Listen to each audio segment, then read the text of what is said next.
Hello viewers! Thank you for taking time out of your day to watch this short documentary on Cumberland Valley School District's 9th grade academy. Behind me stands the subject of today's film. So, what exactly went into the development of Cumberland Valley School District's CV9? For those who do not know, the CV9 Academy has been live starting with the currently finishing 2021 to 2022 academic year. Who are you and what is your role? Okay, so my name is Rob Martin. My role is Associate Principal of the CV9 Academy. My name is Mark Blanchard. I'm the Assistant Superintendent for Secondary Education. I was formerly at the high school for many years as Associate Principal, and then I was given this awesome opportunity to do something special, which was to be part of CV9 Academy. I was pretty specifically involved in the making of development of CV9. I was involved in the early stages of design and philosophy for the building. I worked pretty closely with the facilities team on decisions about the physical aspects of the building. Now, many may be unfamiliar with the concept, but the purpose for such an establishment is to provide a normal, standardized education to solely the 9th grade class and no others.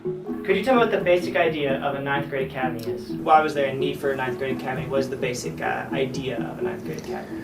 I would say that the basic idea for CV9 was that we wanted it to serve as a transition point for students as they went from middle school into high school. 9th grade's really hard every year for kids coming in, and especially at a really large high school. Sometimes kids get lost in the mix. The story starts in January of 2021 with the announcement from Cumberland Valley School District stating that they were going to prepare a Cumberland Valley 9th grade academy for the upcoming 21 to 2022 school year. A fourth of a high school is now being separated from the rest of its class. Just how will this affect the isolated and those who remain together? How will the two buildings be different? And how will this affect the community as a whole? Let's dive deeper. Whereas in the past, all grades from freshmen to seniors have shared a common building for their academic careers, an overpopulation issue created a need for more space to provide a proper education to students, leaving 10th through 12th graders in the same building as before, but 9th graders changing location to a new building. And perhaps just so conveniently, what was previously known as Cumberland Valley School District's Good Hope Middle School had just been shut down the year before, allowing for the school district to be able to renovate the old middle school and turn it into a new entity. How did the idea arise to renovate Good Hope Middle School into the 9th grade academy? The Good Hope building was a good start. It was available. It was an empty building that the district owned. It was already an existing building. We already had the building. It's a lot cheaper for us to renovate than it is to build something new. It just fit. So it allowed us the opportunity to test our theory and philosophy on this transition model before we decided to do something more permanent. And while they were planning on a release of the educational institution within the year, there was still a massive amount of things to be done. Staff would need to be reallocated, bus schedules would need to be figured out, coursework would have to be reorganized, and the school itself still needed new renovations and cleanups. Could you tell me, in general or specifics, what were some difficulties that made planning and organizing CV9 difficult? The challenges was, obviously staffing, making sure that we get the right people here, the teachers and staff that believe in the purpose of what we're trying to do. COVID took a lot of time and energy during what we were hoping would be the year that we were going to commit to planning and developing the program. COVID caused several challenges for us in just the physical renovation and development of the space. And the time and energy that we were hoping to commit to developing the courses and the program and to putting together the staff. That energy generally went oftentimes into COVID mitigation, the things that we were dealing with COVID. So there were a lot of times that we had COVID fatigue as we were working through last school year, and we had to come out of that in order to continue to energize ourselves to engage with what we think was a really exciting project. The other things that were difficult probably logistically was, just what did we have to order, are we going to have the right furniture, all those things that were coming in to open up a building, because really we didn't have any of that, not to mention just all the construction decisions that had to be made. So With the school building itself being something that would need to be tackled by third parties, the daily classes and clubs was the focus of our planning committee. Only half a year was left, and the first thing the school board had to figure out was how to shift the classes offered for ninth graders. There had to be a big effort in changing which teachers went where and what they were teaching. In response to that, it was the concern of many that classes would be cut due to a lack of sufficient teachers to be teaching just the ninth grade class. Were there any classes that were taken out for ninth graders just because there wasn't enough staff to teach them? Yeah, I'm not sure I would say it was necessarily because there were enough staff to teach them, although that's part of it. What we were going for there was that we wanted to develop, as I said, some entry-level courses that gave students a broad experience within these two subject areas specifically. And part of the reason for that is because our elective areas generally get more requests than we do have space available. So really with the CV9 model, we actually added an art teacher to the rotation. And though the breadth of courses that are available to ninth graders may be less, there are actually more students who are taking art classes this year than there were in previous years.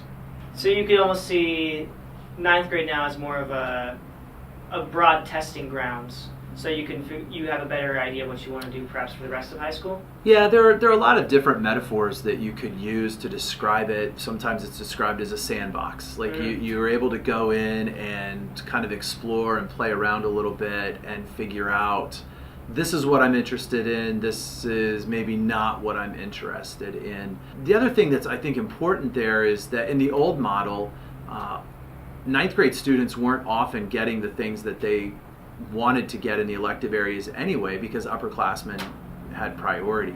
I mean, there was always a concern about freshmen getting the electives that they wanted. And so for the most part, actually there was more opportunity for them to get certain electives because at the high school they were the bottom of the totem pole, so sometimes they didn't get the elective that they wanted. But here, it was a bit different. Questions continued to arise, however. For instance, how would clubs work?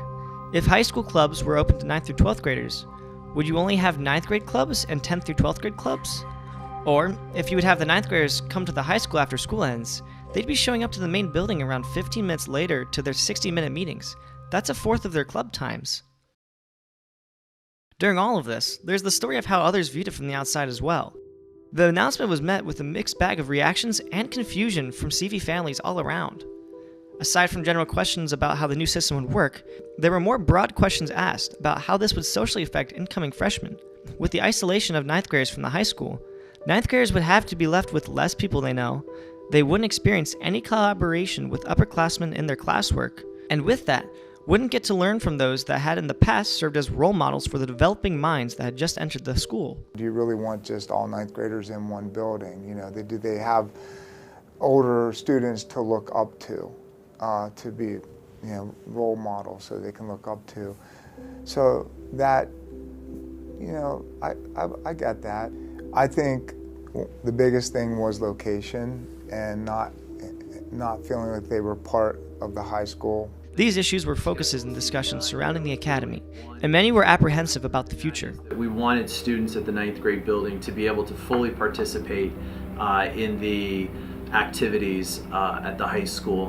What that meant was that we had to shift the day at the 9th grade building 15 minutes earlier because we wanted to give students time to shuttle over to the high school so that they would not be arriving 10, 15, 20 minutes late for athletics, for clubs, for activities. We did not want any of the 9th grade students to feel like they were getting a junior varsity experience for any of those things, but that they were able to fully participate. They would be there from the beginning.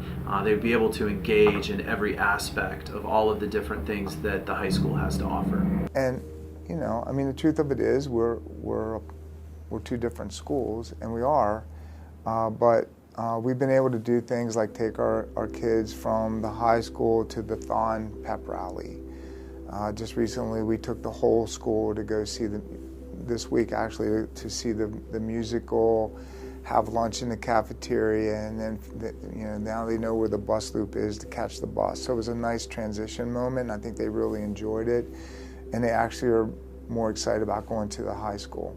I will say though, the class come the middle, the Mountain View kids and the Eagle View kids coming together, they really know their classmates now.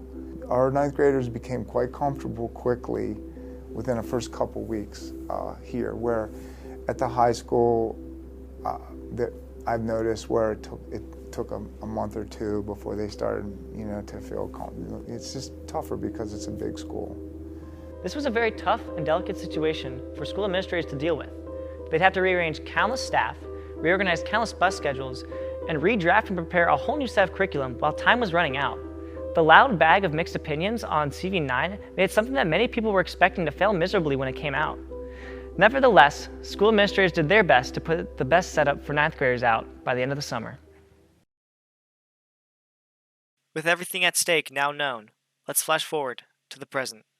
It's currently the spring of 2022, and the first year of CV9 is coming to a close. Was all the mistrust misplaced? Was the first day as bad as many were expecting to be? How did CV9 end up? Well, in truth, the school's first day was a silent one. Despite the complaints, confusion, and overall apprehension from those outside of the planning process, CV9's release has went on smoothly. Do you have any thoughts on the first week of CV9 and how it went? Did it go smoothly? I think it went as smoothly as could be expected, given the fact that we still had probably some effects of COVID still lingering around. I think that the opening of the building went as smoothly as could be expected. There are always things with large organizations, hiccups along the way. It's not a brand new building, it was a renovated building. The teaching staff, none of the adults in the building had ever been in the building before. So it wasn't just new for students, it was new for the teachers, for the admin assistants, for the custodians, for the cafeteria workers. You're bringing into one building almost 900 people. And from top to bottom, from left to right, it's a brand new experience for everybody. I think there are going to be a few hiccups along the way. We experienced some of those, but none of them created any sort of consequence that was consequential. So I think the opening of the building, given all of those different factors, especially the COVID factor, I think it went really well. That isn't to say that people are calling it one of the greatest educational changes of our decade, but rather that the story of its release ends with a pleasant silence. Well, thank you, Dr. Blanchard. Thank you for the interview, Mr. You're Martin. welcome, Sean. I really appreciate it. I appreciate your time and your answers. Thank you. Really nice talking with you. Thank you for your time. You're welcome. Thank you. All right. Perhaps what can be learned from the story of CV's 9th grade academy is that big changes within the school don't always have to be bad, and that the knee-jerk mistrust placed into these kinds of changes are sometimes misplaced as well. I've been Sean Hopkins, and that was CV's 9th grade academy. How would you say then CV9 has just run in general then? Is there anything you want to add just in general how CV9 has ran over the last semester? One of the things that I told Mr. Martin and Mrs. Staten when we were still in the summer of 2021 and the building hadn't opened yet, and they were still thinking through programs and courses and activities for the staff, I said, you can't think about this as a one-year thing, you have to think about it as a 3-year thing. There will be ups and downs, especially in year one as we get calibrated to the rhythm and the cycle and the feel and how kids are going to respond and how the staff, the teachers, how they're going to respond in that environment. I think up to this point, I think it's been really smooth. We make adjustments as we see necessary. I periodically say, how you doing? How do you like it? I generally get a positive response. And there's always some kids that are like, I wish I would have been at the high school, to feel that excitement that they felt when they went to Thon into the musical. But I think most of them, because they feel safe and it's a smaller environment, I think it's made a difference. I think that the year has gone as smoothly as we probably could have hoped, given these massive disruptions, especially external disruptions that have impacted all of us. Time will tell, right? Like how they do next year. Next year will be another moment of time that we have to see, like, are we making a difference?